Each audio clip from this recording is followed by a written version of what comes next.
నీ కొరకే నేను దిగి వచ్చేనని నన్ను పిలిచాడు.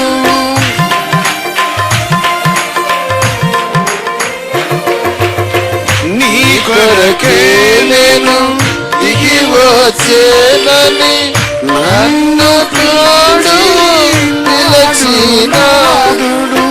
తన ఎద మీద నన్ను మోసి వ్యధలోనే నాకు ఆశ్రయమిచ్చి తన ఎద మీద నన్ను మోసి వ్యధలోనే నాకు ఆశ్రయమిచ్చి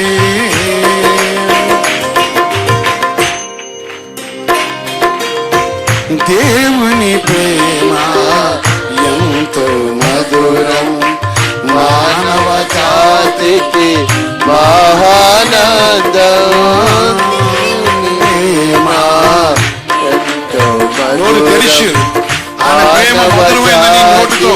ఒప్పుకుంటే దేవుడు నీ జీవితంలో సహాయం చేస్తూ నిన్ను ఆశ్రయించేవాడు. ఆనందముతో ఆరాధనలో ఆత్మదేవుని కొనియాడెదను. మనిషిని కాదు, ఆత్మదేవుని కొనియాడవచ్చు. ఆరాధనలో ఆత్మదేవుని కొనియాడెదను. దేవుడు యేసునాథుడు కల్వరి నాథుని కనికరము. ఆత్మే దేవుడు యేసునాథుడు కల్వరి నాథుని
దేవుని ప్రేమ ఎంతో మధురం, మానవరాతికి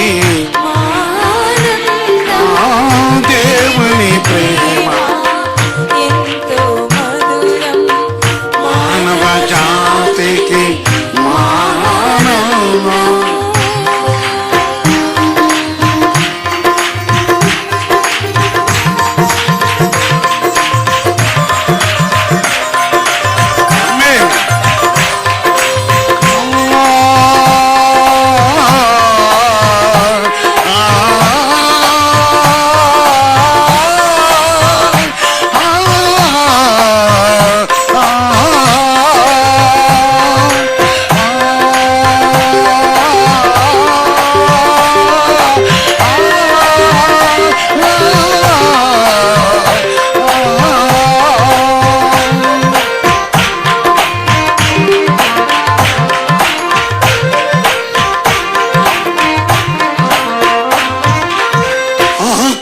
దేవుడు నాదుడు కల్వరి నాదుని కొనియా.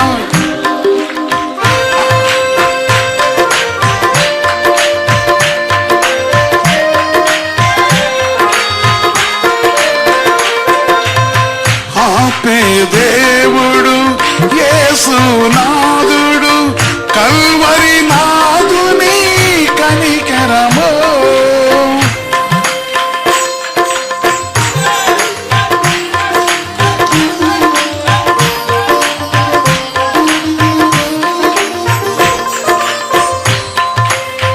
దేవుని ప్రేమ ఎంతో మధురం మానవ జాతికి మానవం యేసుక్రీస్తు పరిశుద్ధ నామం కలగాక.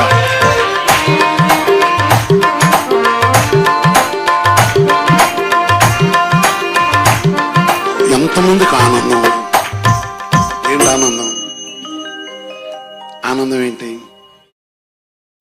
చెప్పాలి, కరెక్ట్ చెప్పాలి అమ్మా.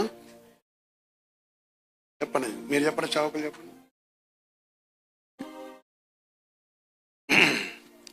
కరెక్ట్ చెప్పరా?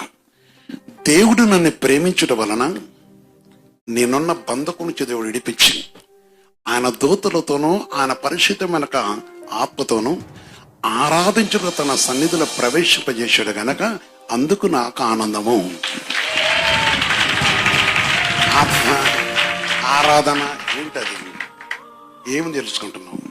దేవుని ఆత్మ కావాలి. దేవుని ప్రేమ మానవ జాతికి ఏమానందం? ఎందుకు ఆనందము? మానవ జీవితము భయంకర పాపముతో అంధకారంతో బాల్యము నుంచే దురాలోచన అంటే చెడ్డ క్రియతో నిండి ఉన్నది. ఈ లోకమైన అంధకారముతో మానవుడు బంధింపబడి ఉన్నప్పుడు బంధకములతో పాపమును మోస్తూ శాంతి సమాధానము నెమ్మది నిభ్రమల యొక్క జీవితంలో నానా విధమైన యొక్క అంధకార క్రియలతో బ్రతుకుతూ దిక్కు దోసన స్థితిలో అనేక కుటుంబాలు ఉన్నాయి. ఒకప్పుడు నేనున్నాను. తాగుబోతులుగా దుష్టక్రియతో కలిగిన వారు ఉన్నారు. రకరకాల విధానంలో మనుషులు పాపముతో భక్షిస్తూ మనిషిని సహింపలేని రీతిలో జీవిస్తూ శాంతి లేక దినదిన భయముతో బ్రతుకుతూ నానావిధక రోగ వ్యాధులతో బ్రతుకుతూ ఉన్నప్పుడు మనిషికి అర్థం లేని బ్రతుకులో బ్రతుకున్నప్పుడు యేసు ప్రేమించటం వలన మనిషికి దేవుని దూతలతో పాటు కలుసుకునే కృపను దేవుడిచ్చాడు.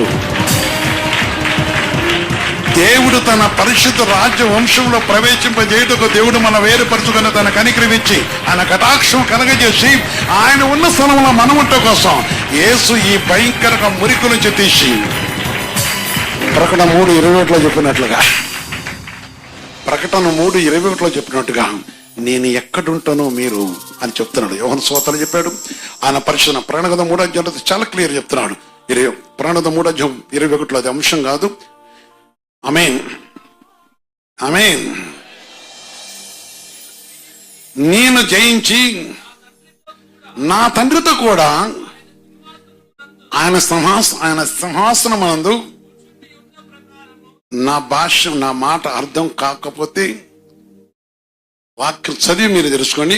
ఆయన సింహాసనమందు కూర్చున్న ప్రకారము జయించు అని నాతో కూడా నా సింహాసనం నందు కూర్చుండనిచ్చేదాను. ఆమేన్.